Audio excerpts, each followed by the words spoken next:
Spark Seekers. I'm Jenna Wilmers, host of Ember Igniters podcast, where we dive into finding your purpose, beating burnout, and uncovering what it really takes to relight your inner fire while juggling real life.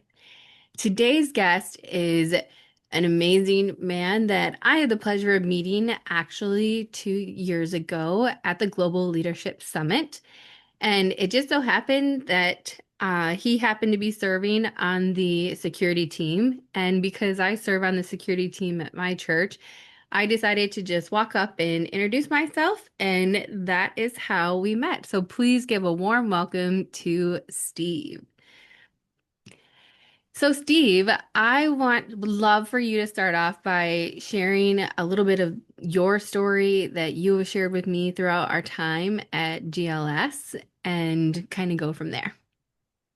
Well, first of all, thank you for inviting me today. It's really a privilege, and as I said, I've never done this, so it's new for me. I've really had an amazing life. My God has blessed my life beyond belief, and as you know from our conversation at the GLS, I'm a Vietnam veteran, and my life is basically divided into two parts: before Vietnam and after Vietnam. Mhm. I grew up in the small farm town of Fairmount, Indiana, and we moved to Illinois in the just before my 11th birthday, northwest suburbs of Chicago. Went to school and graduated from high school, and the times back in the 60s were so much different than they are today, and I really wasn't sure what I wanted to do with my life. We had kind of watched the Vietnam War unfold on the nightly news and with Walter Cronkite and some of the other broadcasters.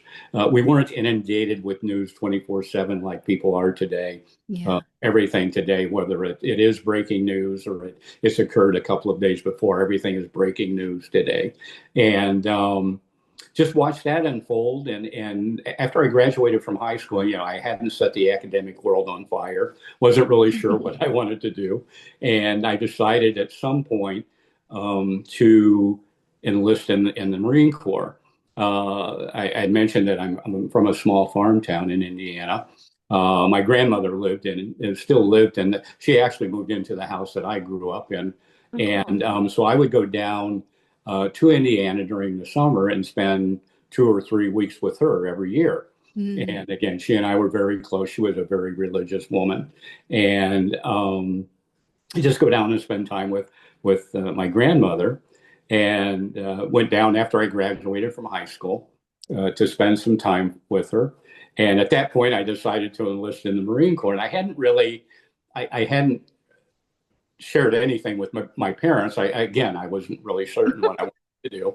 And so at the time, obviously the draft was going, and I knew I didn't want to be drafted. My dad had served in the Army during World War II. There was something about the Marine Corps that was just very attractive to me, the discipline and the uniforms and everything else that went with that. And so they had what they called the buddy system, that if you got a friend to enlist with you, you could get a 2-year enlistment, which was identical to the draft. Typically, an enlistment in the Marine Corps would have been 3 to 4 years. And so I talked my cousin into enlisting with me. And I don't remember, and he and I talked many times after that, and we never could figure out how I talked or persuaded him to enlist with me at that Yeah. time. So I enlisted in the Marine Corps on the delayed entry program in August of 1967.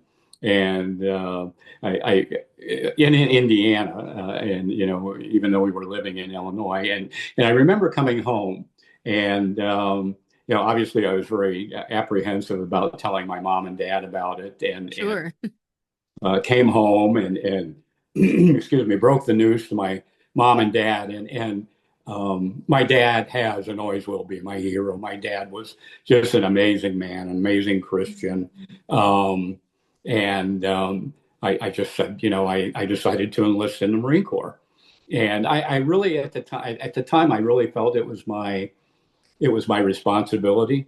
again, we'd watched the war unfold for a couple of years on the news, and I think the climate back then was a lot different than it is today. I think there was more patriotism, I and agree. Yeah. um, you know, so you had military parades on Memorial Day, and they had open houses at military bases, and I remember going to those with my dad, and just being very military oriented. But anyway, told my mom and dad that I enlisted. The very first thing that my dad said to me was, "You know where you're going, don't you?" Oh, And I he said, really said that? Oh my yes. goodness. And I said, yes, I do. And it's so funny because I'm almost 77 years old now.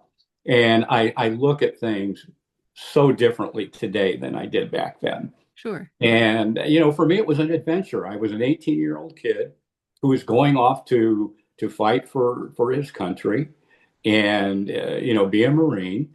And so it was a very exciting time in my life.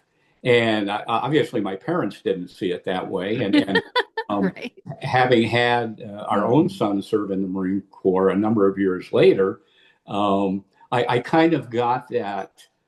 I understood how my mom and dad felt. So Sure. went into boot camp in October of 1967. We were an all-state platoon, a Hoosier platoon, because everybody in that platoon was from Indiana. And I believe it was only the second or third time in Marine Corps history that there had been an all-state platoon. Mm. And so we all left together, went out to Marine Corps Recruit Depot in San Diego, and went through boot camp, which was 8 weeks. Boot camp changed my life. It was very rigorous, very difficult physically, and I've always been very disciplined, and so I thrived on that. Finished that, and went to additional training at Camp Pendleton. We got our MOS, which was our military occupational specialty, and so we went to training after boot camp for that. And then I came home for 30 days and got to spend time with my parents and my family and friends, and then left for Vietnam in end of March of 1968. And again, just looking back and thinking about those times now as a parent, um, and thinking what my mom and dad were going through, it's amazing to me. And I remember leaving from O'Hare to fly back out to California to finish my go through staging at Camp Pendleton. Hmm. And the last thing my dad said to me was, "Don't be a hero." That's the last thing he said to me before I. Wow. He just said, "Don't be a hero." So I went out to Pendleton, finished our staging, which kind of training that acclimates you to what you're going to see in Vietnam, acclimates you to booby traps and all those various things. And arrived in Vietnam in April of 1968. Came into Da Nang, and I just turned 19. And it's so funny. I still stay in touch with the guys that I served in boot camp with, and we have a reunion every year. We just Awesome. had our 58th reunion this past June, Wow. and I look back on those times and I think about how naive I was, and I was really just a kid, and arrived in Da Nang, and again, this kid from Northern Illinois who had never really been away from home, who didn't speak any of the language, and we didn't travel as a unit back then. I was on a plane with a bunch of Marines, um, none of whom I knew. And you get off at Da Nang, and I spent, I believe it was 2 or 3 days there. You get shots, and they try again to acclimate you to kind of the what's going on in the country and the citizens and what you should do and what you shouldn't do and things like that. And eventually it was assigned to the 26th Marines, who were up in the northernmost part of South Vietnam near the DMZ. And again, I was left to my own devices to get there. They tell you where your unit's at. And They uh, didn't take you? No, I mean, they just well, like you guide hop you. on trucks and you hop on planes, and I flew on a C-130 to some place, and it's been a long time ago, and I don't remember exactly, but it was scary, Sure. and I remember getting close to my unit up in the northern part of South Vietnam, and we were on a truck convoy. And again, every young Marine wants to see combat. I mean, that's what we enlisted for, and to protect Mhm. our country. And I remember being on a truck convoy, and they had issued us our weapons and ammunition and everything. And they passed the word lock and load, which meant the chamber around in Mhm. your weapon. And I thought, wow, I'm here. I We're finally a arrived. real soldier now. I'm a real Marine now. So I eventually hooked up with the 26 Marines. I was assigned to a hotel company, 2nd Battalion, 26 Marines. They had been at Quai Son. They had been at the siege of Quai Son. I fortunately arrived in country about 2 or 3 weeks after they had left Quai Son. So I missed the siege there. But we were in an area near Cam Lo Village and operated during the day on patrols and set up ambushes at night and excuse me, because we were in the northern part of South Vietnam. We were near the infiltration route, the Ho Chi Minh Trail that came down into South Vietnam from Vietnam, North Vietnam, and obviously divided by the DMZ. And so we dealt primarily with NVA, who were they were well equipped. They had Chinese and Russian weapons and war uniforms. We didn't really deal that much with the VC, the Viet Cong. They were primarily in the more central southern parts of South Vietnam. So again, we dealt primarily with uniformed NVA soldiers, and had quite a bit of contact, saw quite a bit of action in that area. Lost a couple of friends at Con Tien on patrols and things like that. We eventually went to Con Tien. We moved from Camp Carroll. I kind of skipped around there. Went to Con Tien, which was a fire base right on the DMZ, Mm. and ran patrols out of that for probably month and a half. And again, a lot of contact, and lost more friends up in that area. I lost a total of 14 buddies in Vietnam. Wow. And That's a lot. again, just an exciting time for me. I lost two really good friends, and it's interesting. To this very day, I have anniversary dates, and it, yeah, I remember every day that every one of my friends was killed, and um, but I think June 24th, I had two good friends killed, Mm. and one of them was Jesse Cunningham, who was our platoon leader. I was assigned to a machine gun team, and we had Sergeant Ray Hitchcock, and he was also our platoon sergeant. And that was probably, I always, in some of my writings that I've done, um, I think that's the day that I lost my innocence. Um, Yeah. I had never seen the devastation that I saw that day. And it changed my life forever. We had cut a patrol short at Con Tien because of the heat, and had inadvertently gotten into a free fire zone. So as Mm. we came back, got close to the fire base, we were probably within a mile or so of it, having cut the patrol short. Our own guns opened up on us, and they hit right in the middle of our patrol and the mortars, and Mm. um, Ray was killed instantly. Jesse I had worked on him with one of our Navy corpsmen, and again, the carnage that I saw that day. We had several other people wounded, and Jesse had literally been blown in half. And I remember I had helped work on him with Doc, our corpsman. And I look back and think how naive I was, and we put Navy corpsmen were everything. They were probably some of the bravest men that I ever saw, because their responsibility was to get to the wounded and to care for them and care for us as well. And you put so much faith in them. They Yeah. were like doctors, which was why we called them Doc. They Hmm. weren't even Marines, even though they were. We considered them Marines, Sure. even though they were Navy. And but again, just the carnage I saw that day, and we worked on Jesse, and it was literally blown in two, and in half, and we waited for a medevac helicopter to come in, and I can just remember. I remember Doc slapping him. I just that's just etched in my mind from that day.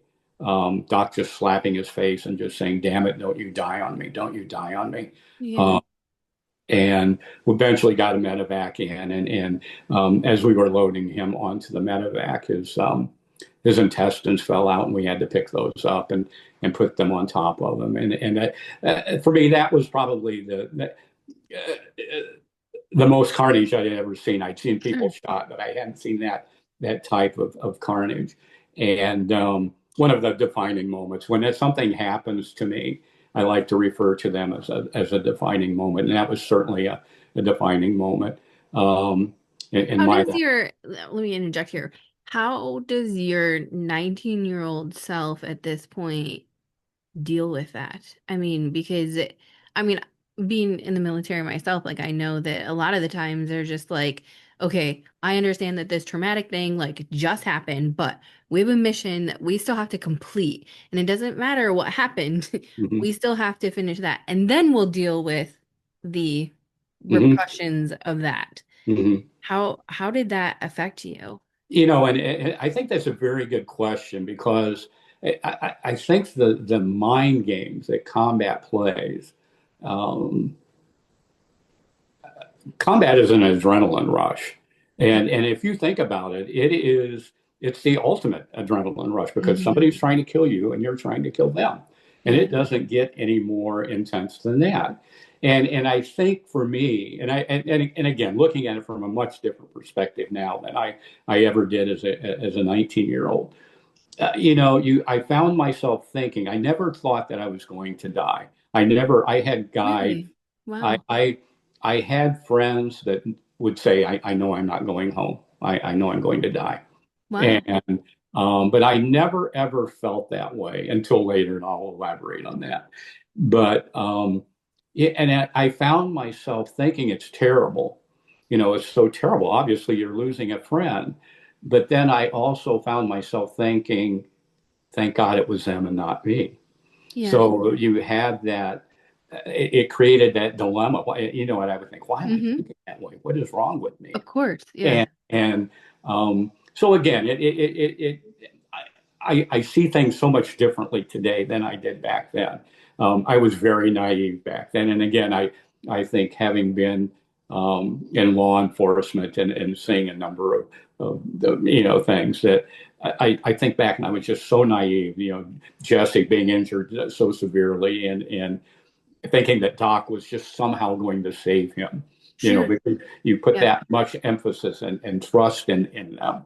Hmm. And I thought, I think about it today, and I thought, what a fool I was to think that he even had a chance. But so again, I found myself thinking that way. Hmm.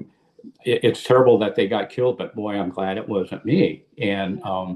I remember writing home um, about one of my friends that I also lost at Conti, John Dennis, and we were ambushed, and John was killed. And John was a very good friend of mine, and he was an African American kid from St. Louis, and I remember writing. I had written home about him a lot, and I remember writing my mom and dad and Hmm. telling them that he had been killed. And my mom later told me after I got home that she had cried when she read that because she felt that she knew him through my letters. Uh, Oh.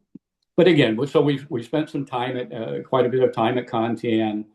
Um, I went out on killer teams out into the DMZ. There would be 5 or 6 of us that would just go out and we would set up on trails in the DMZ and hopefully set up an ambush, wait for the North Vietnamese to come down trails and things like that. We eventually left there and went afloat, which meant that we were on a ship. We made beach landings, which one of the things that the Marine Corps is known for. And fortunately for me, I had contracted jungle rot. I had gone down into a bunker we'd found a bunker up near Contian, and we had thrown uh, tear gas or something in it. And I had gotten tear gas, and tear gas has a blistering agent in it. Hmm. If you get it on on your skin, and I'd gotten a really bad infection, so I had to be treated for that. So I didn't have to make any beach landings. But we were on the USS Dubuque for about 4 or 5 weeks. And I think that's the point in my Marine Corps career that I realized I probably should have joined the Navy. And I say that Right. because the ship Yeah. was air conditioned. They had, Hmm. you had 3 hot meals a day, uh, soda fountain where you could get ice cream and soda. You Yeah. had a rack, a bed to sleep in. Even though they were very close together, you couldn't really roll or sleep on your side or anything, but it beat sleeping on the ground with rats. Hmm. And so we were on the ship, and the guys made beach landings, and I got to stay behind for that because of the infection. They eventually pulled us off at the end of August um, for an operation, and up near Camp Carroll, a battalion size operation. So they flew us off the ship and by helicopter, and we landed up near Camp Carroll and ran some patrols in that area for a while. Then eventually went to Camp Carroll and were helicoptered into an area. The landing zone that we went to was LZ Margot, LZ meaning landing zone. It was a battalion size operation, 4 companies, and very jungle, a lot of jungle, mountainous. Camelo River ran through the area. I've got pictures of it. And it's very, today, if you look at it, I look at it when I give my high school presentations. It's almost postcard perfect with the mountains and the Oh, hills, wow. Yeah. except for all the bomb craters and the trees being defoliated from Agent Orange and Hmm. things like that. So we went into LZ Margot, and it had been an Army fire base that they had abandoned a couple of years prior to that. Very barren. There was nothing on it, but it was surrounded again by mountains and or very large hills. And it was lower. We were kind of in the middle with them, the higher mountains surrounding us. And went out. All 4 companies went out in different directions. We had assignments, and we went out, and again, just a very interesting time. One of the guys, we had been hiking, and just again, you're carrying all this weight. You're carrying probably 65 pounds of gear, and Hmm. it was hot, and trying to climb these hills or these small mountains, and we'd get so frustrated. You get to a point you'd slide down, and Hmm. we finally got to where we were supposed to go, to the coordinates that they had given us, which was on another hill about a mile or two away from LZ Margot. And as we got to that hill, we actually found stairs built into the side of the mountain Oh, wow. that had been built by the North Vietnamese, and bamboo stairs with bamboo handrails, Okay. and we'd been sliding and all of that. So we get up to this hill where we were supposed to be, and one of the guys in my gun team had walked down a trail, and we gotten up and we had set up and we had a machine gun and everything in position. And he said, I'm just going to walk down this trail just a few feet. And he came back about 4 minutes later with this North Vietnamese soldier that he What? had taken prisoner. Oh, my goodness. And and what was ironic was that he had left his M16 back, where we were at, and he just had a knife. And he came back, and the Marines carry K-bars. It's a rather large knife, and he had his knife out. My guess is that this North Vietnamese had planned on surrendering, and Mm. because he had an AK-47 and everything. So they took him out. We had to blow an LZ because of the jungle, and had to blow an LZ where the helicopter could come in and hover and at least pick up this prisoner. And they got back to us later that this was some early in the afternoon, and they got back to us earlier or later that evening and said that we were surrounded by a regiment of North Vietnamese when we were greatly outnumbered. And so we set up that night on this hill, And I have never, ever been so scared in my life. I mean, it was Sure. just, um, you could literally hear the North Vietnamese walking. And you talk about combat, and combat just plays crazy tricks on you. You think about Hmm. being in a jungle where you can't see your hand in front of your face at night. You have no Yeah. ambient lighting, you have no street lights, you have no sign, neon signs, right? It is pitch black. And I was just scared to death. I couldn't hardly load the gun. I was shaking so badly. And it was like an old Audie Murphy movie where you could occasionally, any noise that you heard was a North Vietnamese soldier sneaking up on you. And Sure.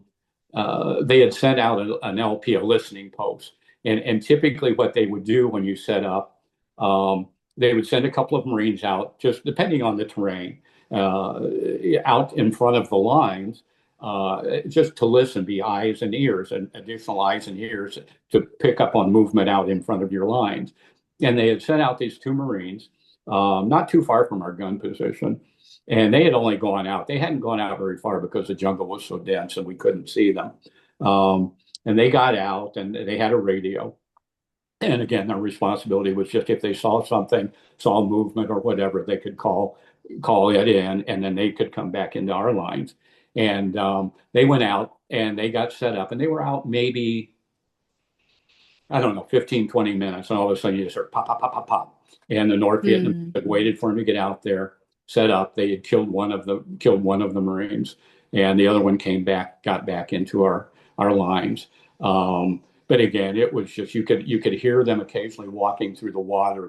The Camel River ran down between the hill that we were on and another hill, and you could literally just hear them occasionally walking through the water. And my hands were shaking, and Sure. the only thing that saved us that night, we had gunships that worked out all night that stayed on station. We called them, back in the day, we called it Puff the Magic Dragon or Spooky. And Yeah. they just orbited around and fired. They possess a tremendous amount of firepower and just fired down. And I've got pictures of that.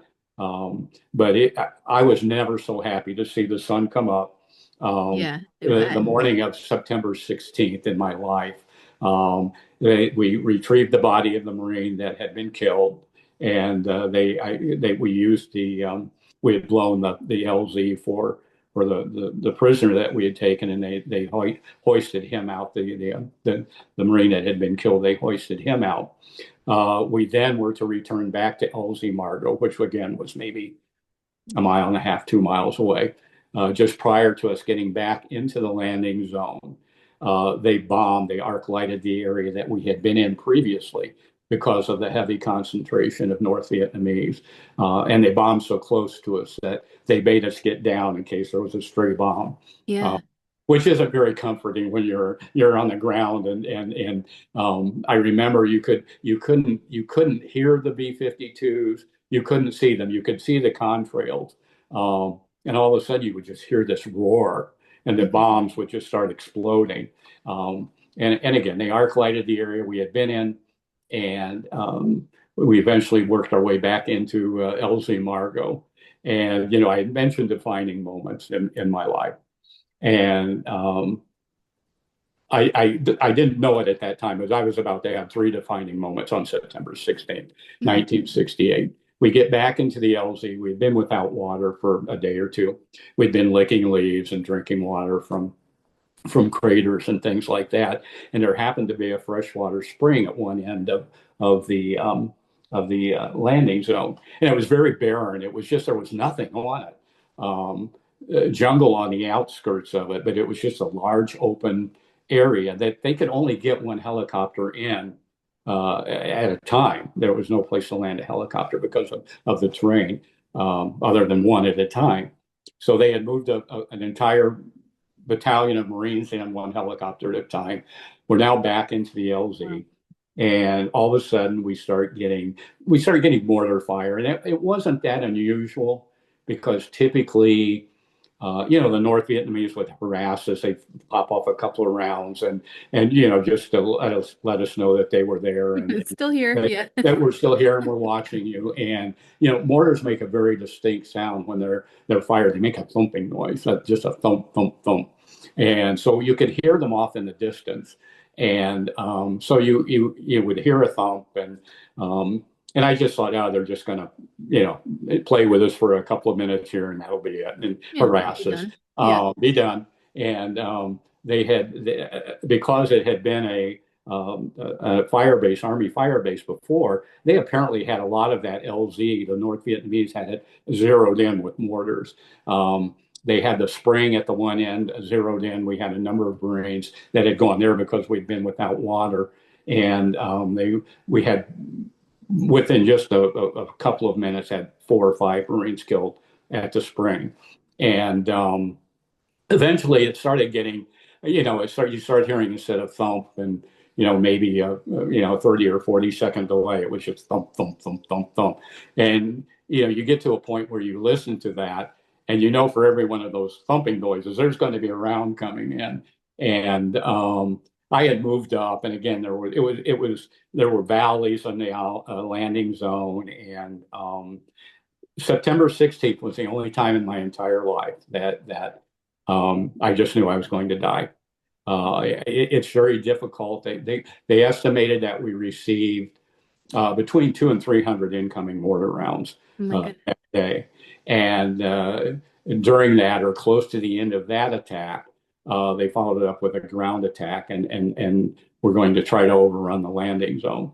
And I remember, again, we were supposed to be digging in. The ground was so hard. We just had the little entrenching tools they had given us, and which didn't work on that ground. Definitely not. And we were just caught in the open. And so I had run up I'd been in an area, and the rounds kept coming in. And by this time, we started really having casualties and guys just screaming. It's difficult to describe Sure.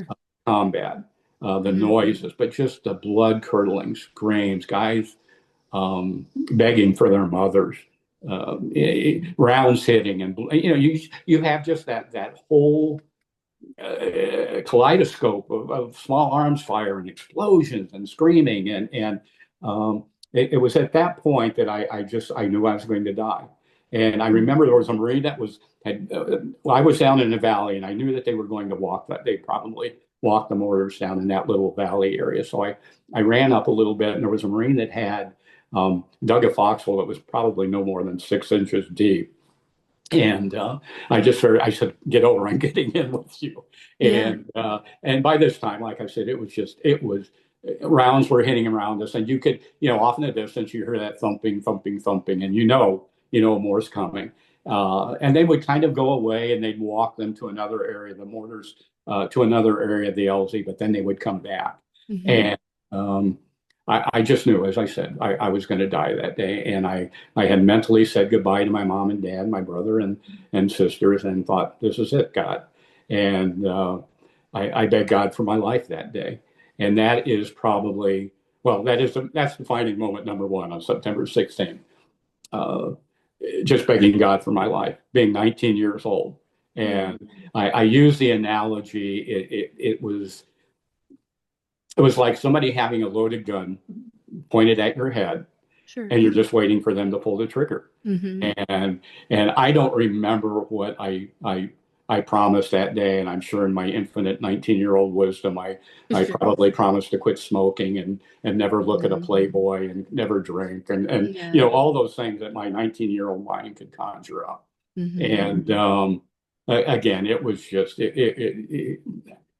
it's just difficult. I will never, ever, ever forget the screams that day. It was horrific. I, at some point, eventually got hit, and I got hit in the left arm at the elbow by shrapnel, severed my arm pretty much, broke my arm, severed the artery, severed the nerves. And when I got hit, from being in shock, I guess I stood up, or kind of stood up. And by this time, the North Vietnamese were following up the mortar rounds with the ground attack. So you now had small arms fire going across Were the you Atlantic zone. were you in the foxhole It at was this just point?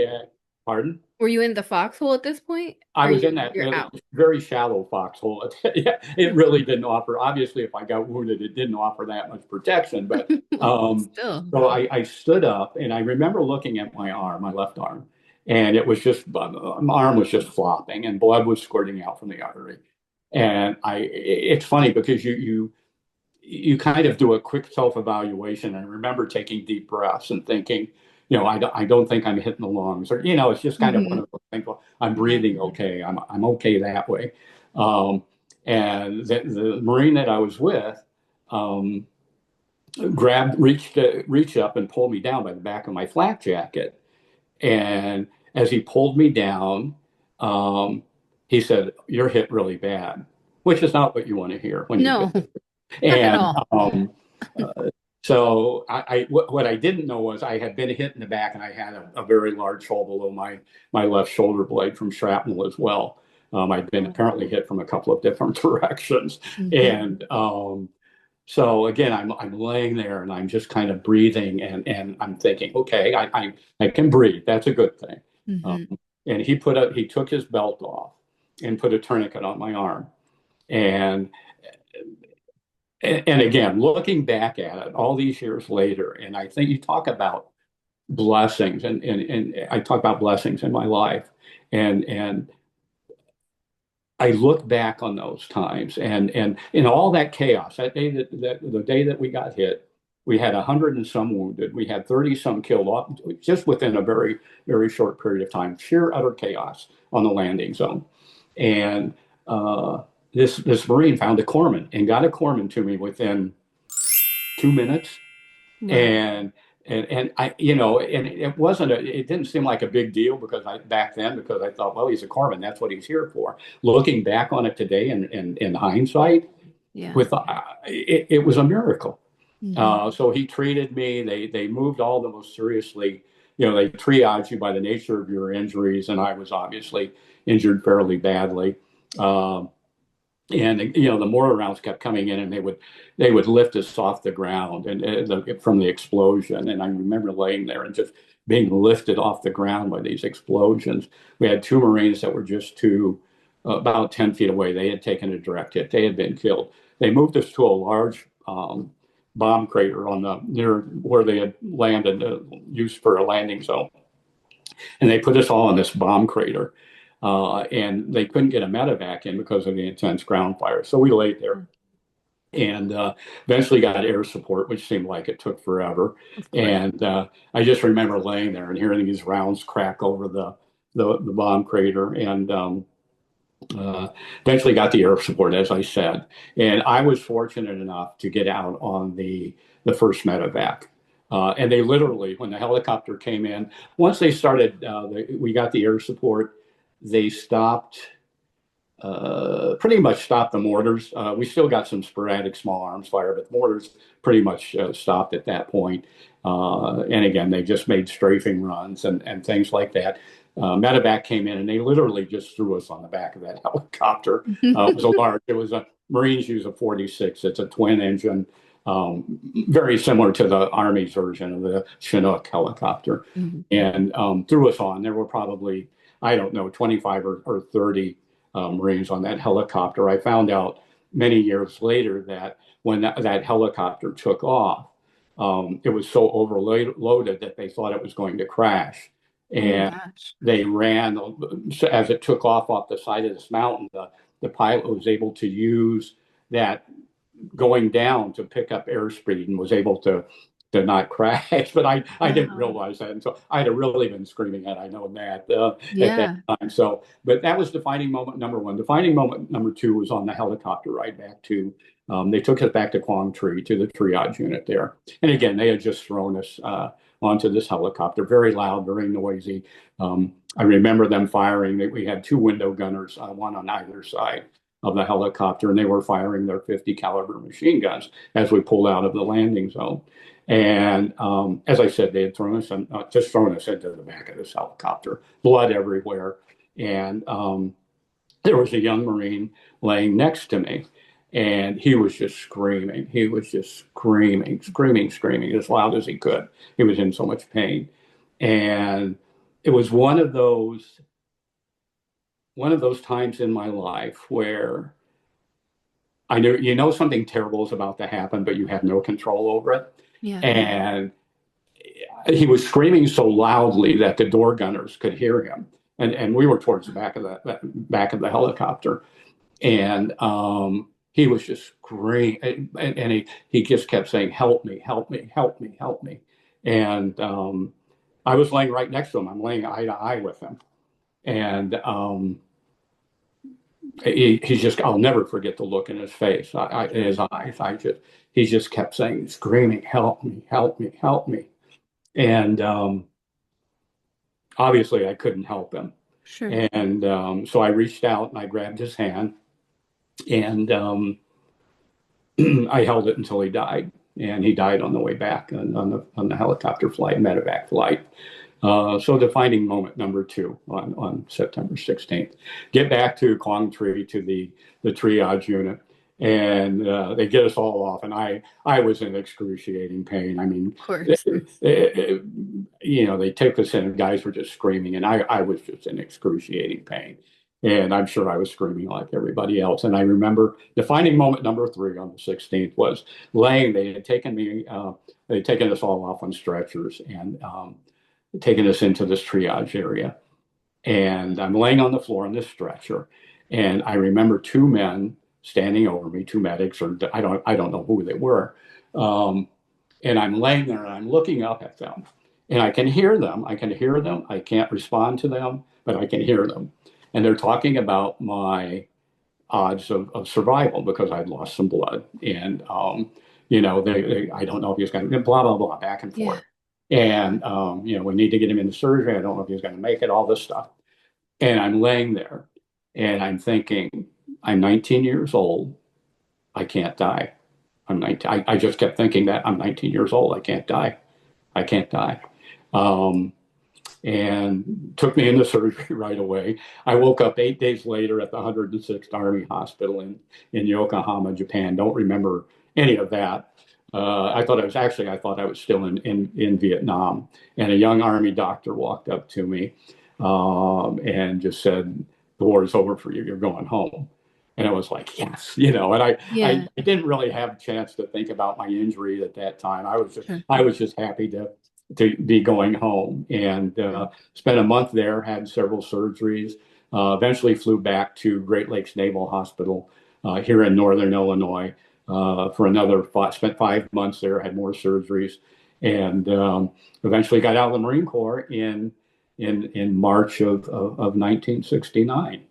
And that was the beginning of just a really interesting time in my life.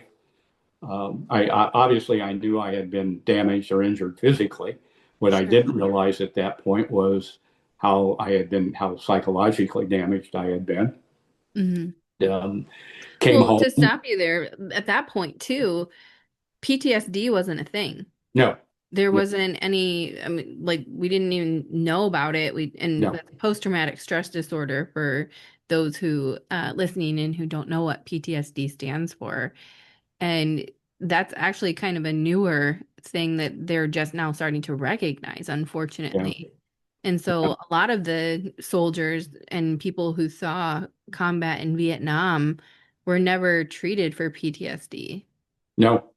No, and I, it's interesting. And again, I look back and I do so much reminiscing now, and I look back on those days, and I knew I was broken physically, and again, I just didn't realize how mentally broken I was. And I don't think that you can put 18 or 19-year-old kids in that position. And I say kids because I was a kid. I The was a kids. kid, Yeah, absolutely. and expect them to come back to see what we saw and to do what we did and expect them to come back normal. It just blows my mind. And I've talked to veterans that say, well, it didn't really bother me. And that frightens me Yeah. to a certain Yeah. degree. Hmm. Again, just to go through that and experience all those things, it has to change you to a certain extent. It kind of Um, makes you wonder if they're suppressing it. If it Well, it and which didn't bother them. a very valid point. And you know, again, the mentality back then was you sucked it up, you dealt with it. You had mentioned PTSD, and I knew, you know, I came back and I self-medicated, and I was just being a, you know, 20-year-old, 19, 20-year-old, you know, kid Mhm. drinking. And what I didn't realize was how much I was self-medicating and trying to forget that. I didn't have any friends that had been in Vietnam. Couldn't share that with anybody. I was struggling. You know, you come back and you know, again, who wants to date a 19 or 20-year-old guy that's broken? You know, all these things are going through my mind, Sure. and it was a real struggle. It was a real Mhm. struggle from that standpoint.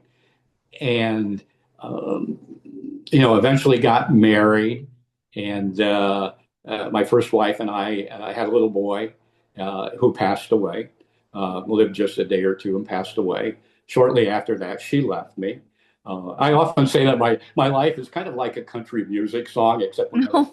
never had a dog that got hit by a pickup truck. Yeah. But you know, and I look back on those times, and you know, I would watch people, these guys who had been in Vietnam, talk about how they were struggling, and I thought, what a bunch of wimps.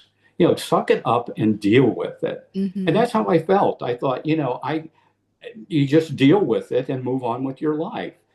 What I really didn't realize was how damaged I was. And again, Yeah. in talking with my buddies, and again, I talk with a number of my buddies every week, um, and you know how we self-medicated. You know, you know, you come back, and as I said, combat is probably the most intensive adrenaline rush you can ever experience. Hmm. And I have friends that were in combat one week and they were back here the following week. And fortunately for me, the blessing of being wounded was I was in the hospital for 6 months. So I got to kind of unwind and you know, come down a little bit.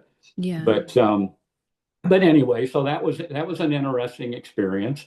And at some point, I started working as a janitor, and I knew that that wasn't my life's calling, and that lasted about probably about a year, and I quit, and I had saved my I'm a car guy, I'm a gearhead, Hmm.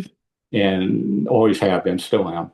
And so I had saved my money, and when I got home from Vietnam, I bought a new Plymouth Roadrunner, and it wrecked that racing, and you know, I've gone through a bunch of cars, and I'll never forget when I wrecked my Roadrunner. I wrecked it racing a buddy, and just pretty much destroyed the whole side of the car.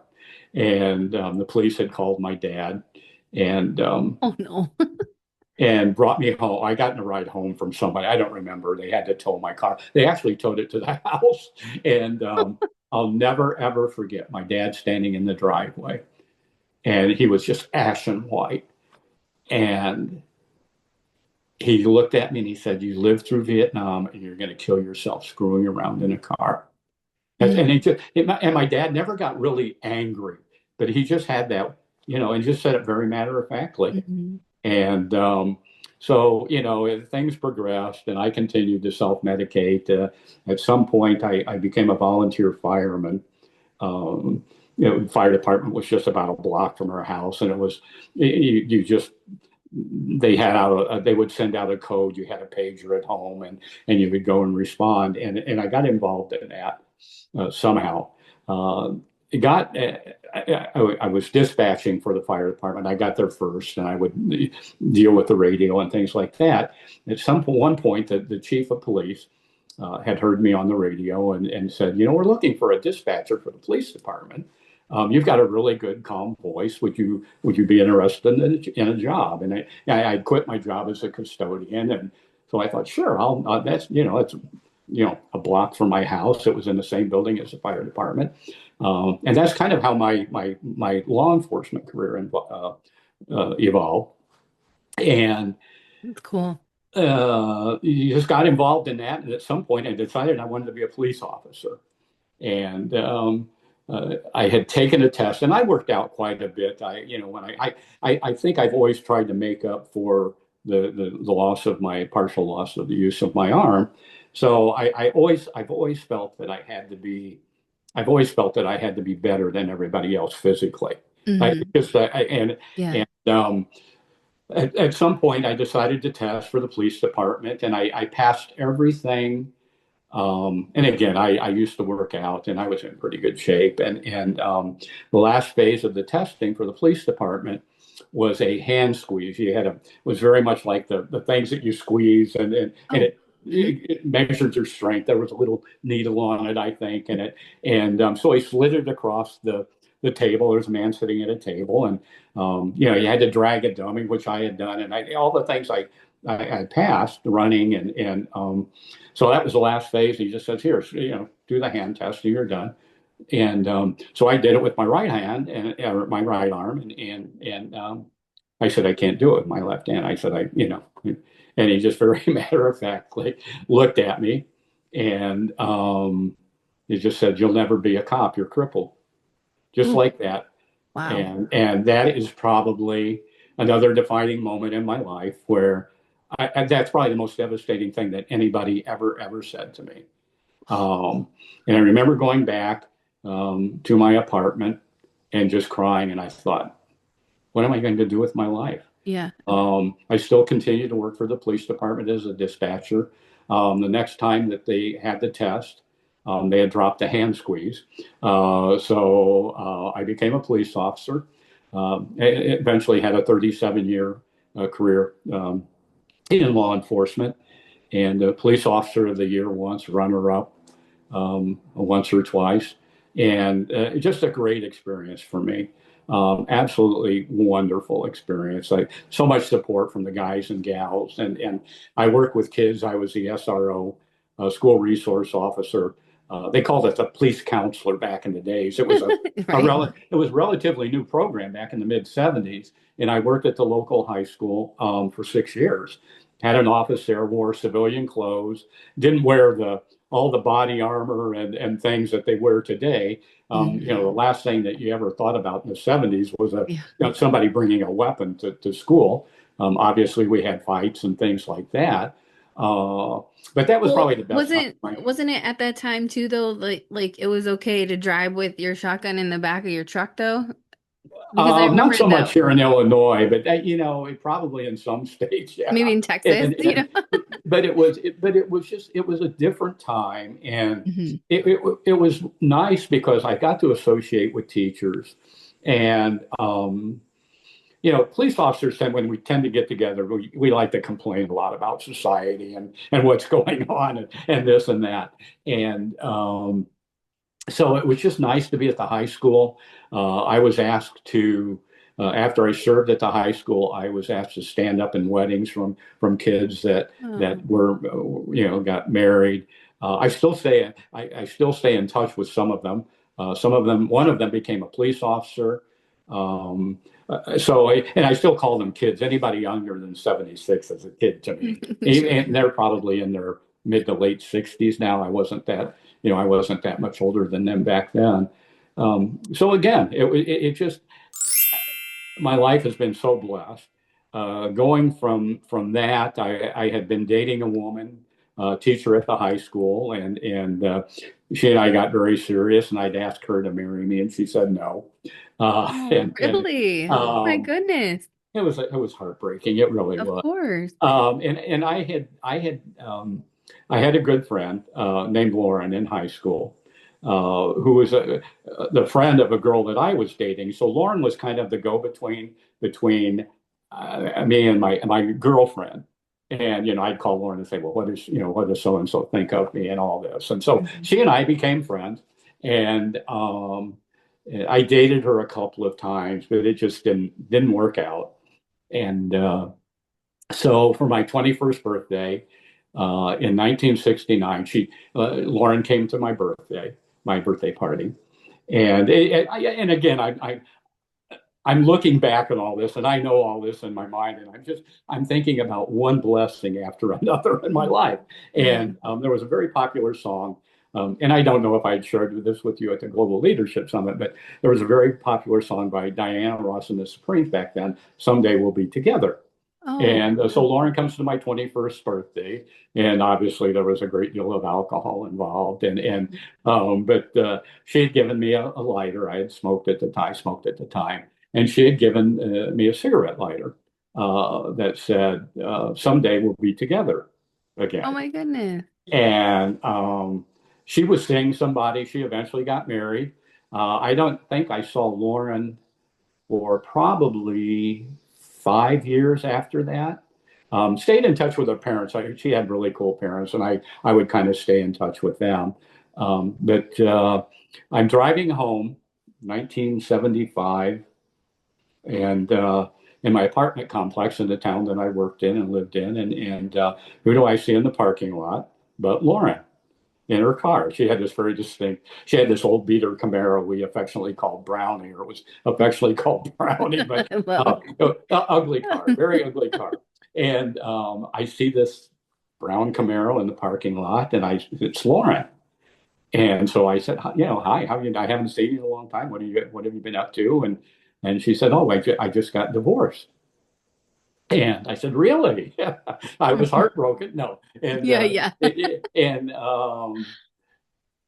so I said, really? I said, well, what are you doing here? She said, well, I just got an apartment here. I just moved into this building right here, which was right across from my building. Oh my goodness. And God uh, is so funny. and so we started dating, and I proposed to her, and we got married in 1977. We've been married for 48 years, and have two absolutely amazing kids.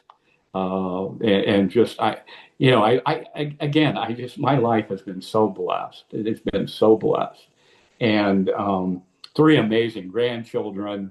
Uh, Kevin, our grandson or our son-in-law, is just an amazing man. I think back. I think on my life, and it's like, when is this going to stop? And Yeah. it's just been an amazing life. Um, what I kind of skipped over in 2014.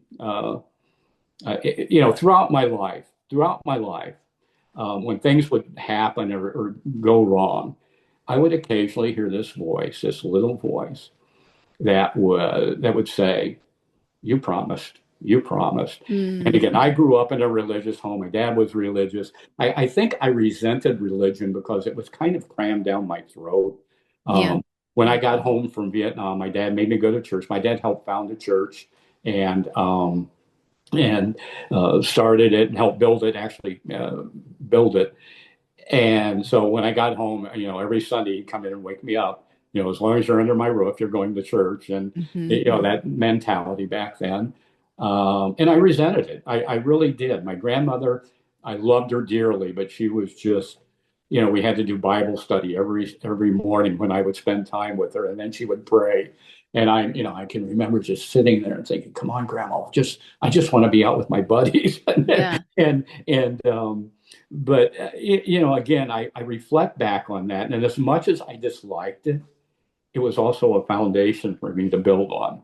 Well, their heart was in So the right place. It's just yeah. that I think even nowadays that happens so much. And part of the reason that the younger generation feels like it's being crammed down their throat is because they don't have the understanding that the older, more experienced people have. And Hmm. so what they don't realize is that yes, the seeds are being planted. So when they do have that experience and get more on the, even levels, then Hmm. it comes around and you're like, oh, I get it Hmm. now.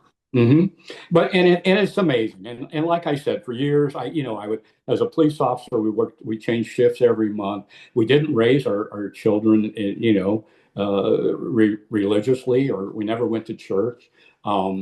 It was funny that Brooke and Kevin had started going to Willow Creek, Oh, and really? and again, Oh. another. I look back and a blessing, but I had alluded to the fact that I would hear this voice occasionally. You promised. You promised. Mhm. Um, I had been having some issues, and I'd gone to the VA. Finally, gone to the VA. One of my buddies that I was in the Marine Corps with, I would talk to him, and I said, I'm having this problem and that problem, And he said, you need to go to the VA. And I said, I don't carry, I don't want to be a whiner. I don't want to be a complainer. He says, go, go, go, go. So I finally, after every time I talked to him, he just said, you need to go, have it checked out. So I did, and they found cancer. Mm. And that was in August 14th, 2014. And doctor, very matter of factly walked in after I'd had some tests walked in to an office with an intern. He just says, Mr. Haisly, you have cancer. And I suggest we do surgery right away. And I said, just let me absorb this, and I said, let me think about this. And I'm driving home. And as I said, beautiful August day, puffy white clouds. Um, and I hear that voice again. Mm. You promised, you promised. And it was just such an amazing, I thought, I did. I had begged God for my life on September 16th of 1968. After I came to in Japan, it had nothing to do with God. I was just a lucky 19-year-old. And, it was just, I was just lucky. It had absolutely nothing to do with God. And the beauty of growing old for me is just being able to look back on my life and I see one God moment after another. I Yeah. can just go, God moment, God, and for me, that again is just the beauty of growing old. And Hmm. so I scheduled surgery, and then I got to talking to. I got several opinions, and eventually decided not to have surgery. Had 38 radiation treatments, and to this day, I'm cancer free. Oh, praise And the Lord. Praise the Lord. I came up with the mantra when I was shortly after I was diagnosed with cancer, and I believe it with all my heart that the worst things that have ever happened in my life have all turned out to be blessings from God, Mm. and I believe that. I truly, truly believe that. And it's amazing how He has blessed me. Like I said, there are times I wake up in the middle of the night. It's almost a feeling of euphoria that I just feel so blessed. And I think, he has blessed my life beyond belief. I have not served him. I have done many things that I am not proud of Sure. and I'm thinking, why has he chosen to bless me so much? Um, but it's been so amazing. And, like I said, I look back such amazing parents. I've got an amazing, absolutely awesome brother, two amazing sisters, and children, grandchildren, and I was dealing with all this craziness, and I suffered from depression, and I think for me, my main regret is at some point, um, Lauren and I had gotten into an argument one night, and very loud argument. And she said to me, you are really messed up. And she didn't use Mm. the word messed. Yeah. Um, and so I thought, it was almost like I needed confirmation from somebody that I needed help. I Sure. knew I needed help. I mean, I knew that I needed help, and I just didn't know how to get it.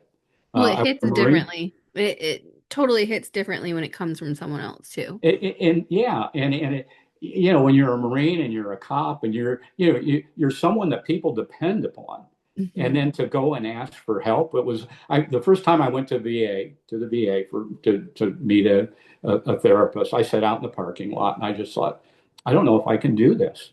Yeah. I don't know if I can do it. And I hooked up with a therapist at the VA and didn't really click with him. And I started going to Willow Creek shortly after I was diagnosed with cancer and accepted Jesus Christ into my life.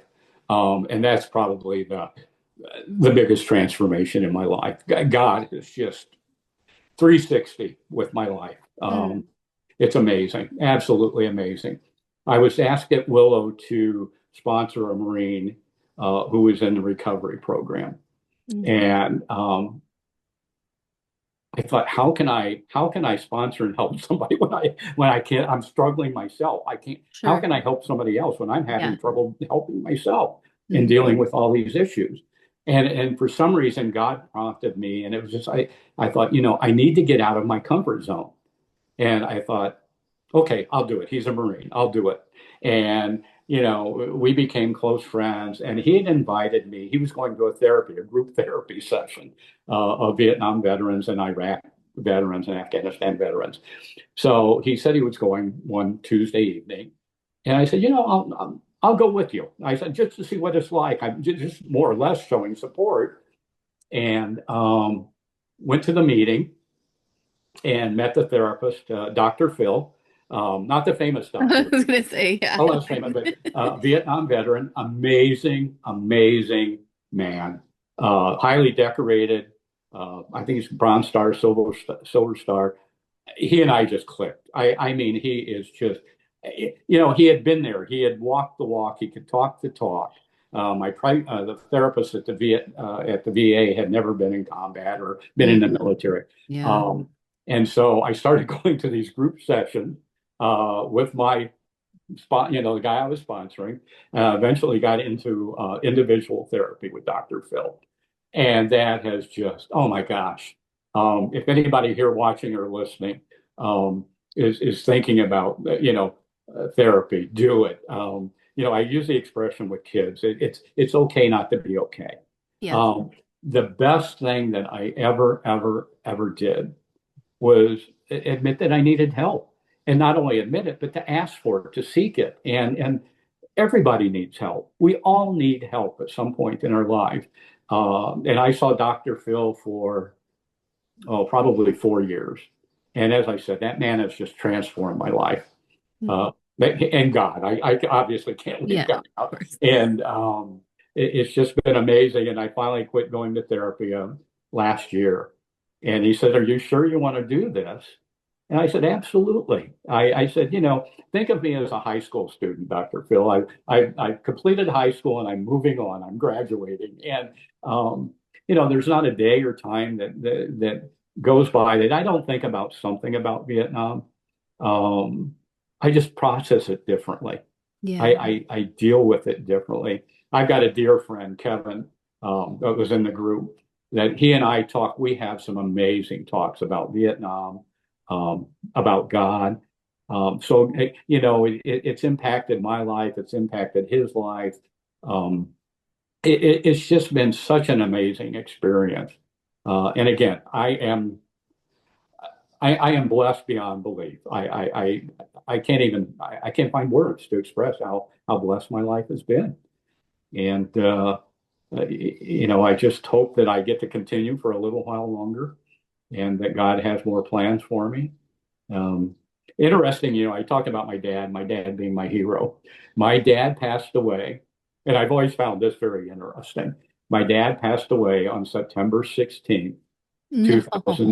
2010, 42 years to the day that I was wounded in Vietnam. My goodness. And, my dad he was he was just an amazing man, amazing dad, amazing man. And I never really shared anything from Vietnam with him until much later in my life. And I like writing. I enjoy writing, and I'd written a number of things. And I had shared some things that I had written with him. And he said, I never realized that Vietnam had such an impact on you.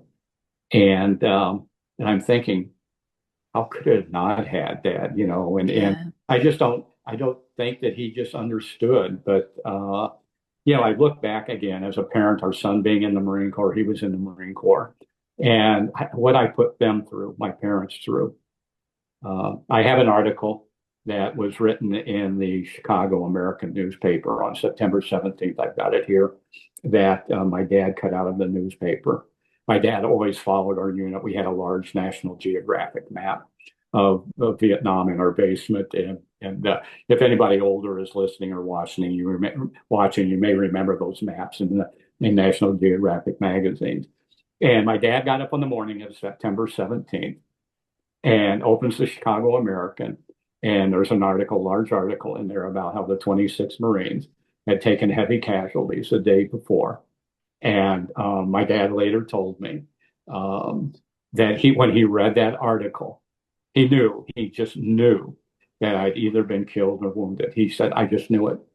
Wow. And he cut that newspaper out, the newspaper article out, and saved it, and took the newspaper to work with him because he didn't want my mom to see it. Sure. And I think about that now today as a parent. And again, this was all an adventure for me at that time. Hmm. And to think what he went through and what they Yeah. both went through, just crazy, crazy. It kind of reminds me of so I mean, just quick story. I was talking to my mom one day about doing something for students and helping them learn about military pivotal points and things like that. And she was like, "Well, you should bring Matthew Brady to life." And I'm like, "Well, who's that?" Like, I have no idea. Well, he was the first photographer that went over seas and took pictures and brought them back so that people could really see what was Okay. going on. Okay. And so that moment kind of reminds me of that because there was such a delay from when something happened to Mhm. when people here in the United States were finding out about it. Mhm. And so you would have been like sometimes 2 or 3 weeks down the road versus when they're finding out. And so Mhm. they're almost shielded from it. And Yes. because there wasn't such a instantaneous where, I can pick up my phone and take a picture and then shoot it off to you, Mhm. there's just that concept that it shielded them so much more. And Yeah. so because you actually experienced it now with your kids and grandkids and all that, you're just like, wait, it's a lot. It brings up all those emotions back because you experienced it. And Mhm. I think that's like one of the things that people don't realize that social media is not always good. No, and and typically I think in Vietnam it took about a week to get a letter. Mm, I had a camera, I had pictures I had taken in firefights and things like that. Don't ask me why, but I had, you pop up and hold yeah. the camera up and take a picture. Today they have the GoPro and these cameras on their video cameras on their helmets and stuff, and obviously computers that they can.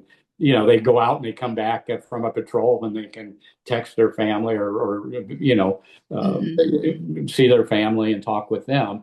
And yeah, things have changed so drastically, but I don't know that I would want to change it.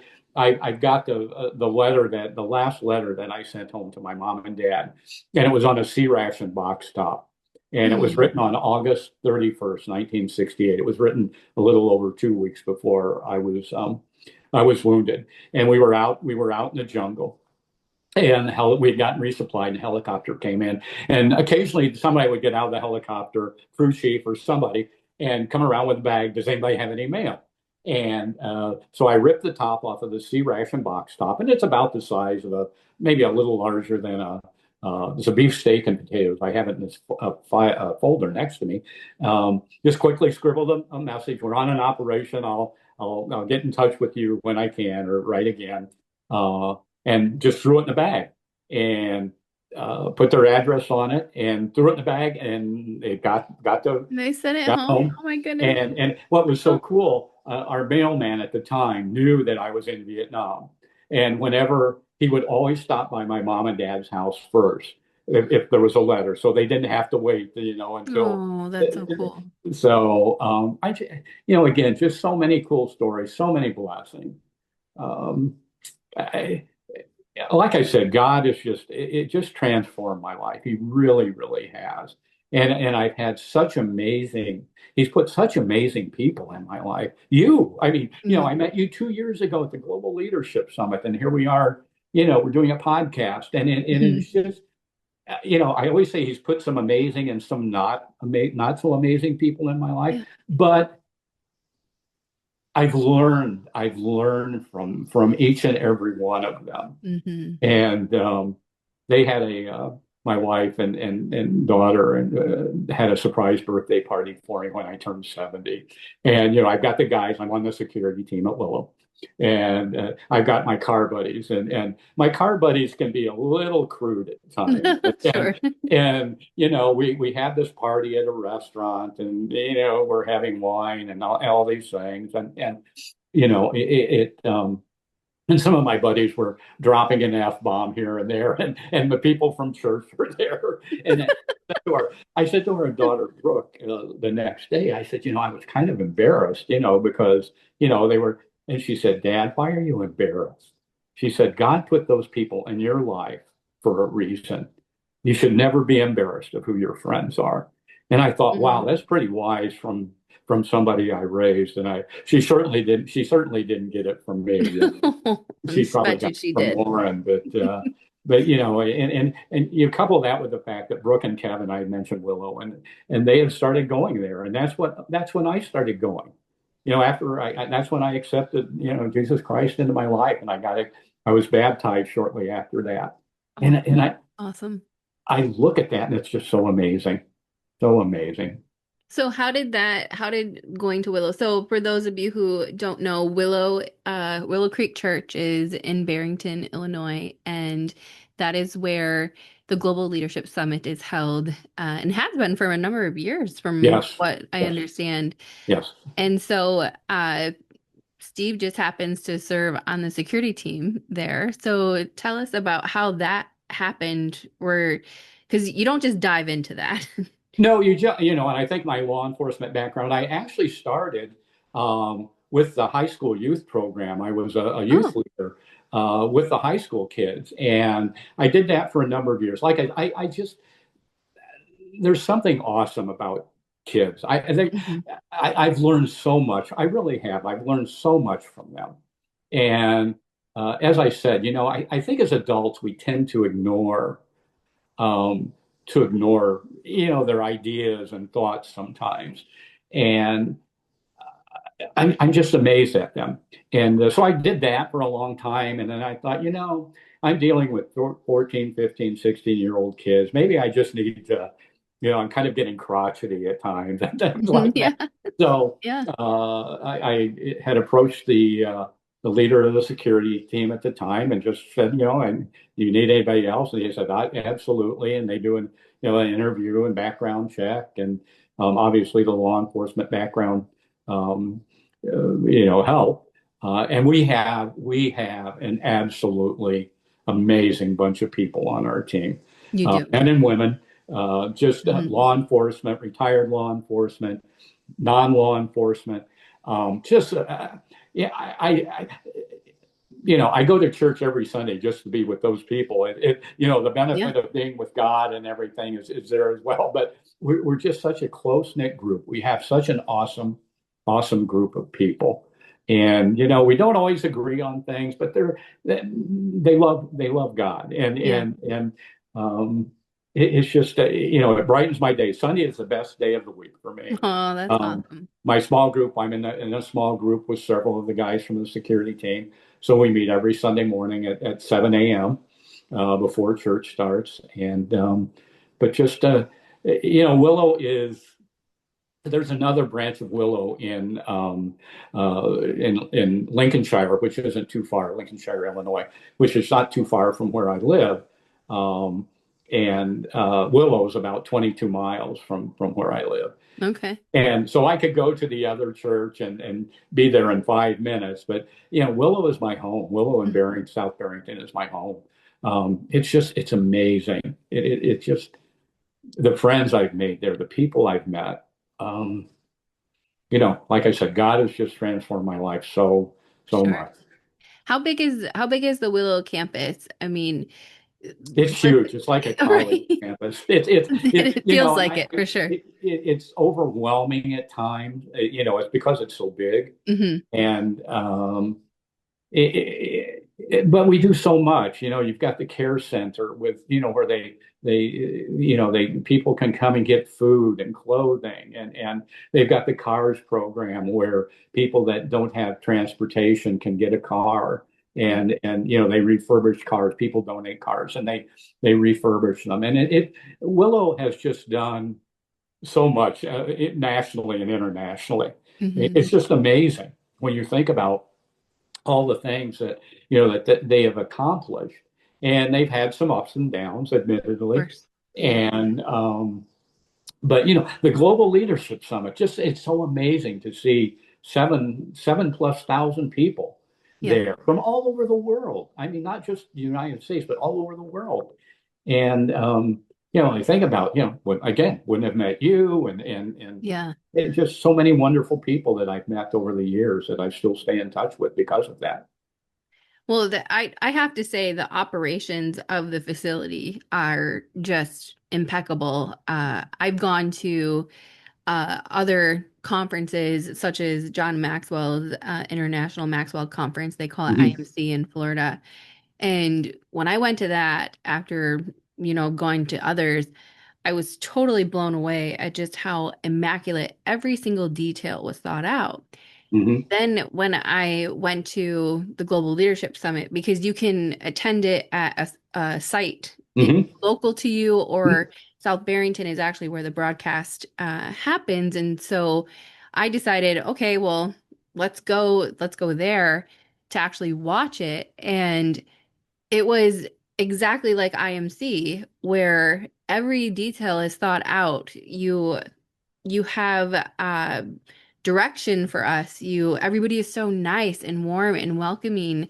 And then feeding all 7,000 of us in an hour and a half, like, well done, because that is just, it's an amazing feat to just really be able to do that. And I was so impressed, even being there, for the first day. And I was just like, okay, well, I need to go meet some of the security personnel because you just never know who you're going to meet. And then you were the first person that I walked up to, and here we are. Well, they had intentionally put me in your section because we heard that you were rowdy Yes, and right. that you probably needed a little extra attention. But no, and it's funny Love because it. I remember you and the woman that you were with last year. We went up on stage and Hmm. took their picture Yeah, and in front of the logo and everything. But it's just and you talk about. I think as a Christian, I the beauty of growing old again, and I keep saying it, is just for me, it's just mellowing out hmm, and being a Christian is about helping people and being kind and and and respecting one another. And when you said, well, everybody was so helpful, that isn't that what we should be as Christians? We should be kind and we should be we should. helping others and we should be leading by example. And Agreed. I don't think we always see that today. I Uh, agree. so, but I think as Christians, it's easy to say you're a Christian. I could sit here all day and say I'm a Christian. Now, whether I'm living my life like a Christian or not, that's a different story. And you lead by example, Yeah. and so I think that's my rule of thumb, just leading by Sure. example. So I remember at this Global Leadership Summit, when I first came up to start talking to you and everything, you kind of shared with me that this was going to be your last year at the Global Leadership Summit. And I was like, no, you can't be, because I've always enjoyed speaking with you and uh, attending really just in person because it's such an impactful event to actually be in the room where everything happens. Hmm. And, then John Maxwell got up there. And I know you knew I was going to talk about this, but Yes. so John Maxwell gets up on stage and he's talking, his whole talk was based on legacy this Hmm. year. Yes. And he's an amazing speaker, but man, did he really drive it home, and not only for you, but for me as well too. But the one comment that really got me, and as soon as he said it, like you were sitting just a few feet away from me, and I looked right at the back of your head because you were in the front row.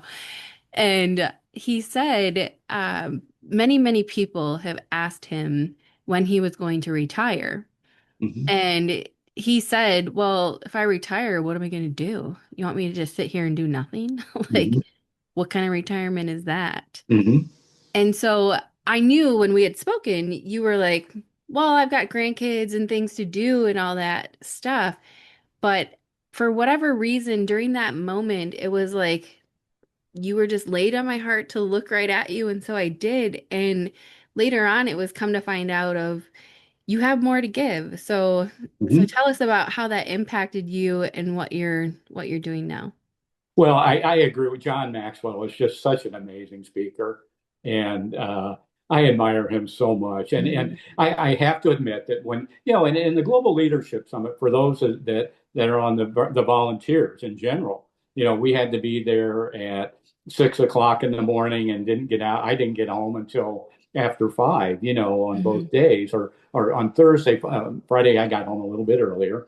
And my heart just wasn't in. I don't know why. My heart just wasn't in. And I'm thinking, oh, get up Yeah, of early and be course. at church and deal with 7,000 people.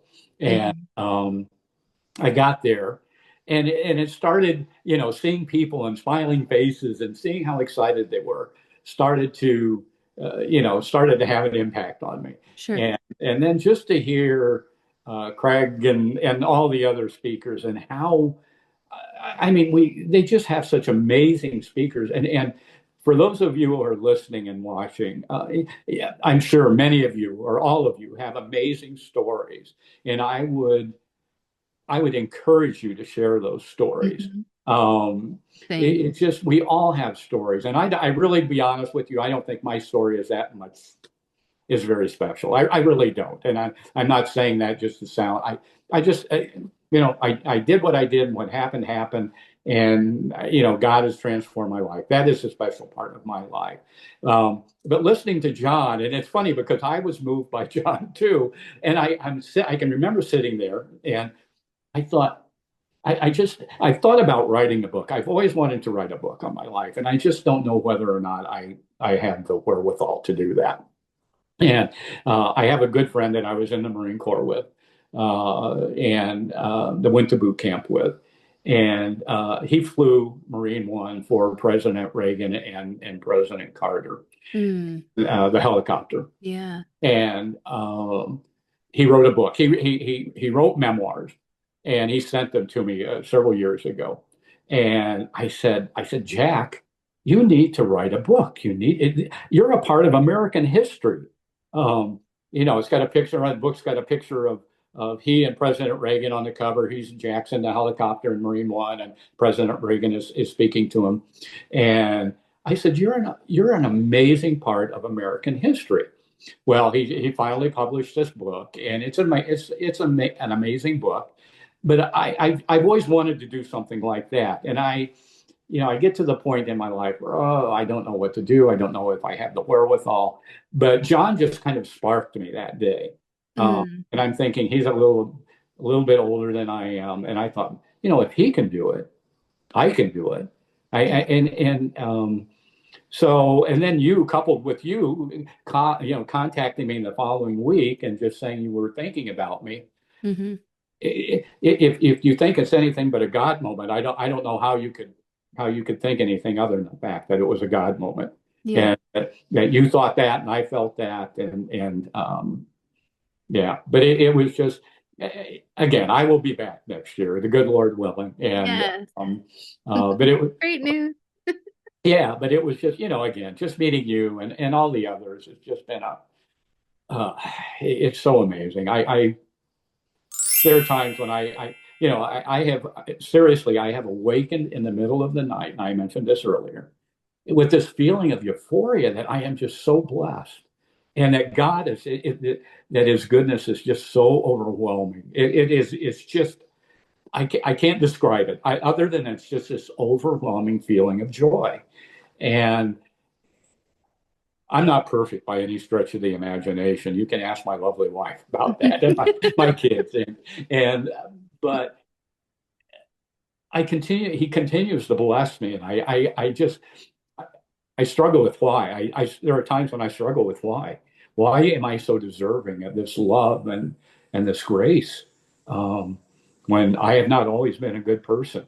And, it's just, it's so amazing. Well, he It's just, always turns the bad for good. And so your testimony, all your tests and everything you went through is now your testimony that you are now sharing and impacting these high schoolers that you've mentioned that you talk about. yes. What, tell me a little bit about that and what that looks like. Typically, every spring, I speak to students at a couple of local high schools on Vietnam American history classes. I will say that the teachers have been absolutely amazing. Um, it's just, I talked about Vietnam, and I've been doing this for about 20, 25 years, long before I accepted Christ into my life. And I've gotten so I interject.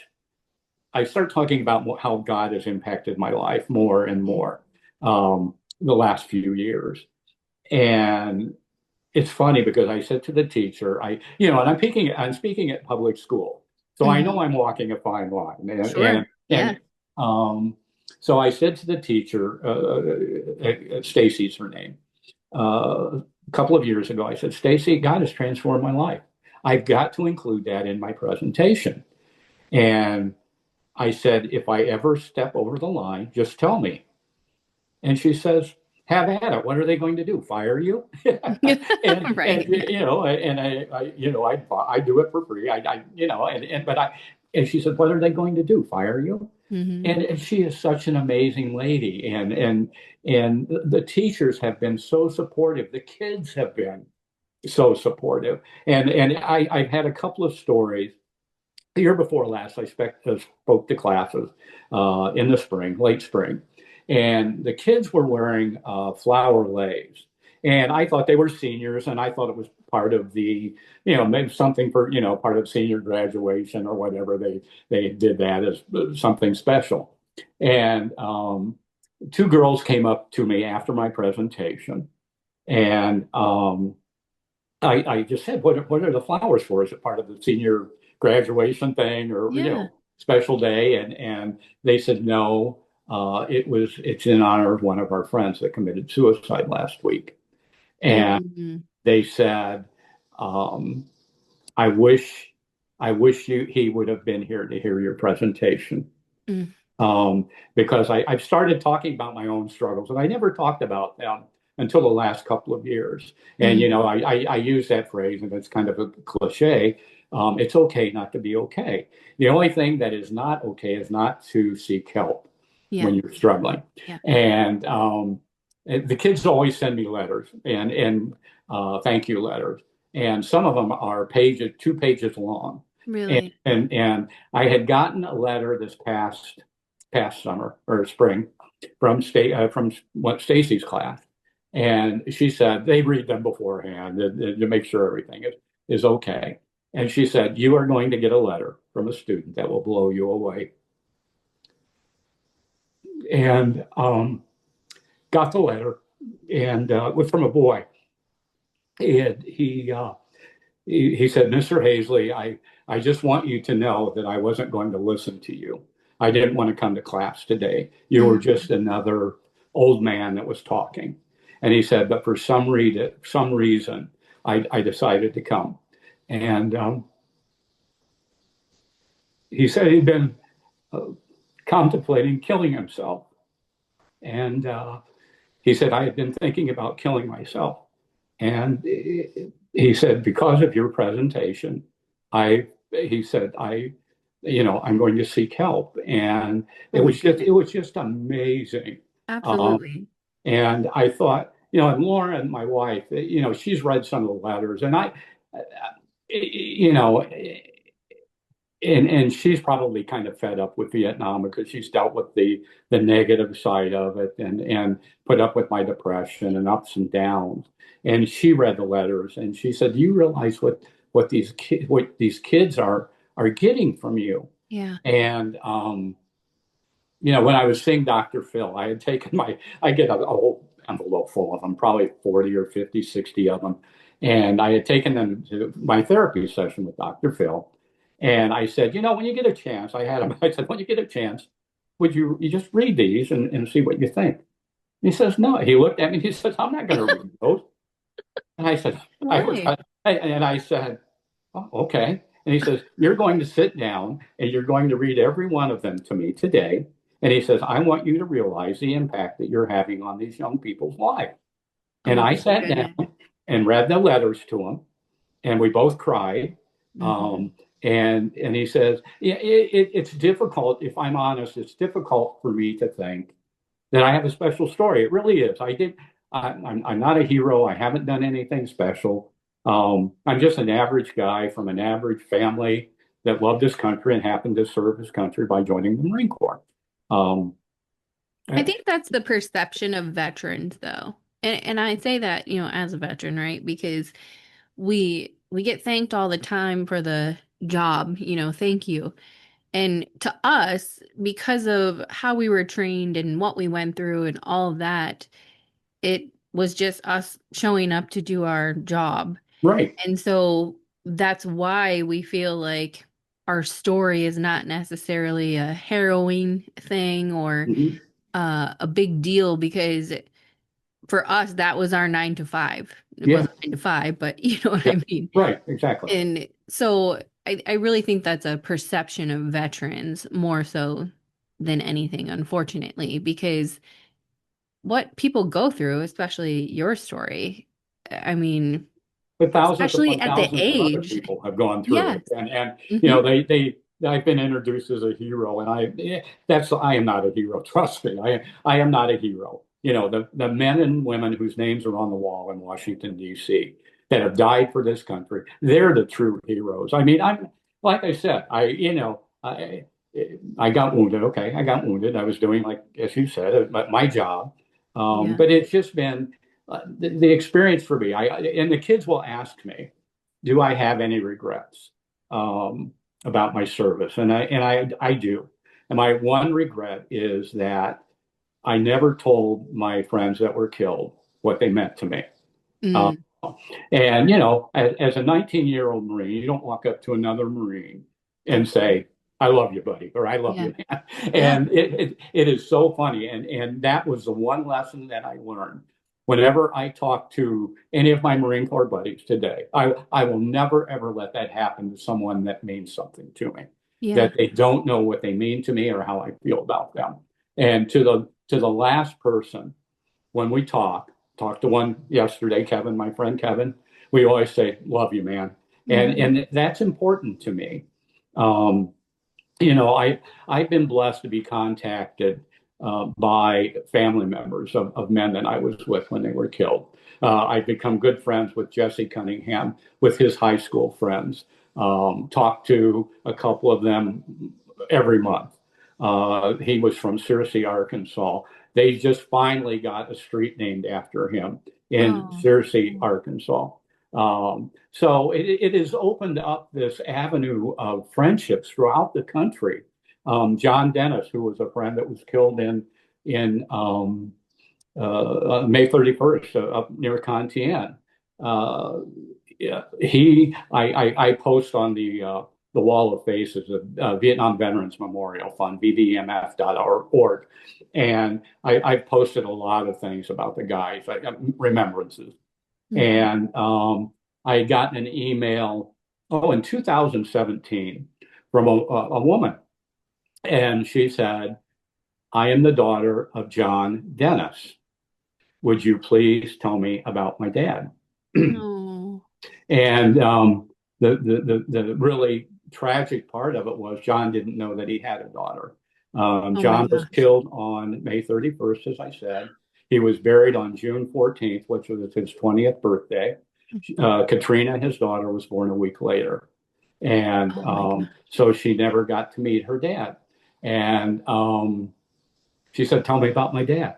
And so I tried, and it's been a long time. And John's favorite song was "My Girl" by the Temptations. He used to sing it a cappella. I can remember him sitting in front of singing it. And to this day, whenever I hear that song, I get the goosebumps. Sure. And when our daughter Brooke got married, she had asked about father-daughter dance, and I said, "How about My Girl by the Temptations?" And I said, that way I have two very special people to think about when I hear that song. Okay. So it's just been, I've reached out and I contacted Ray Hitchcock's family, who was also killed on June 24th. And I got to the point where I needed to tell these people that I was with someone they loved when they were killed. and did part of it through the virtual wall and found contacts. Contacted Ray's wife, just cold called her. Um, found a relative, Mm. found a relative on the memorial site, Wall of Faces site, hooked me up, gave me her phone number, and I called her one night. Uh, and I just said, my name is Steve. I was with your husband the day that he was killed. And John and Ray always he had two children. They had a daughter and a son, and he always talked about his son, Rob. And he said, I know I'm going to be okay because I had kids and I'm married. And obviously he didn't make it home. And so I said, I'm just calling. I was with your husband. And I said, if you don't want to talk to me, I get it.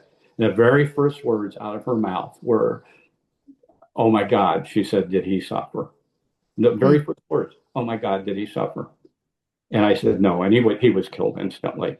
Um, I had mentioned a listening post, the two guys that had gone out, Mhm. and one of them had been killed. I had had a conversation with a Marine the day before, or earlier in the afternoon on September 15th. And we talked about home and we talked about having an ice cold root beer float and talked about girlfriends and talked for maybe 3 minutes, if that, and parted ways. And the Marine that I talked to that day, he told me he was from Louisiana. And his nickname, no, he told me his nickname was Swampy. He did not tell me he was from Louisiana. And so Love it. but anyway, he was a Marine that was killed that night in the listening post. And Mm. that conversation haunted me for years. Um, I could remember everything we talked about, but I could not remember his face. I got on the wall of faces, found a friend of the family. All the remembrances of my name. Found out his name. It took me several weeks to find out who he was. There was only one Marine that had been killed from in our area. It was from Louisiana. I figured Louisiana, swampy, maybe So I Yeah. gave it a try. Eventually contacted his sister through email and said, I believe I talked to your brother just before, not too long before he was killed. Gave her the kind of the circumstances, and she said, yeah, his name was Doug. It was Doug Impson's his name. And so we talked back and forth, emailed back and forth. And I said, I'd really like to talk to you in person. And she said, I can't do it. I'm sorry. It's just too, and this was 30 some years after he'd been killed. Yeah. So Mm. about several weeks later, I get a call from John Ensign, who was Doug's brother, and apparently his sister had mentioned to John that I had called or had emailed, and John and I became very close friends. And John told me he sent me a picture. I said, John, this drives me crazy. First of all, tell me that Doug liked root beer floats because am I making this up? And Right. Yeah. he said Doug loved root beer floats. We had a place right down the street from our home where he would go almost every day and get a root beer float. Oh, So wow. okay, I'm not going crazy. Yeah. And so he sent me a picture. He said, I'm sending you a picture of Doug. It was taken a couple of weeks before he was killed. And he sent it to me, and I said, John, I'm so sorry. I don't remember his face. But John eventually, he and his wife came up and visited Laura and I. Lauren and I, we went out to dinner, spent time with him. He told us about his family. It's just like I said, it's just been so many blessings in my life. And to hook up with these people. And I've had so many comments about. I was contacted by a woman through the Wall of Faces that had been known Ray Hitchcock when he was a teenager, and she Mhm. said, "I just want to thank you for remembering him and keeping his memory alive." So, my life has been so blessed. If I walk out of here today and get hit by a car, I'm a blessed man, and Good. that Yeah. is, yeah. So, but yeah, God has opened the door for you to meet some really amazing people and actually provide them closure, it sounds like. hopefully,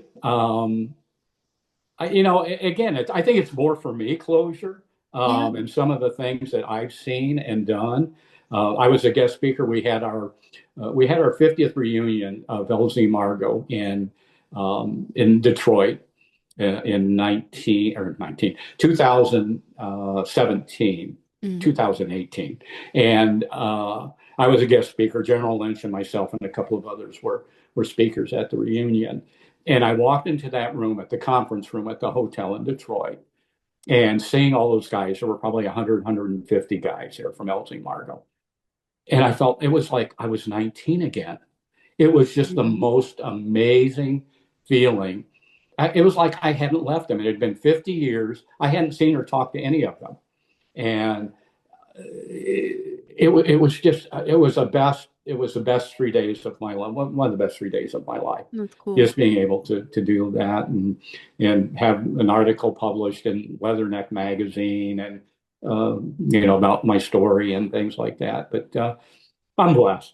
God is good, and God has blessed my Mhm. life beyond belief, and I'm just hopefully I can continue to serve Him for a while longer and until He decides my time is up.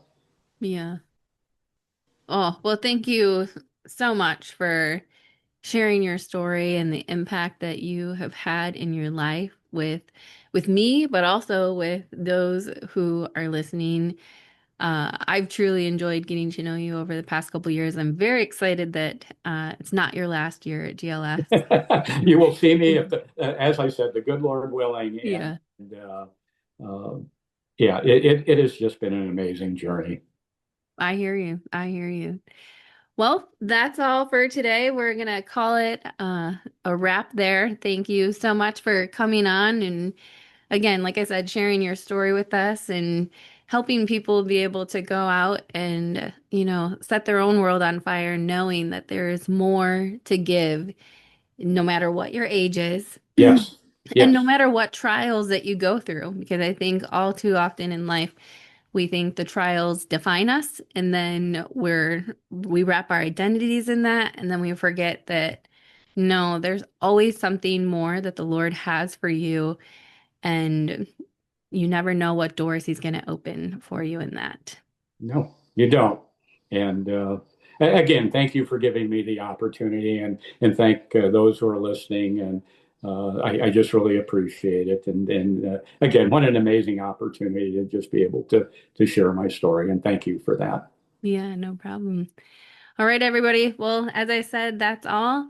So now I want you to ignite your life and go out and set the world on fire. Yes, definitely. Thank you. Thank you.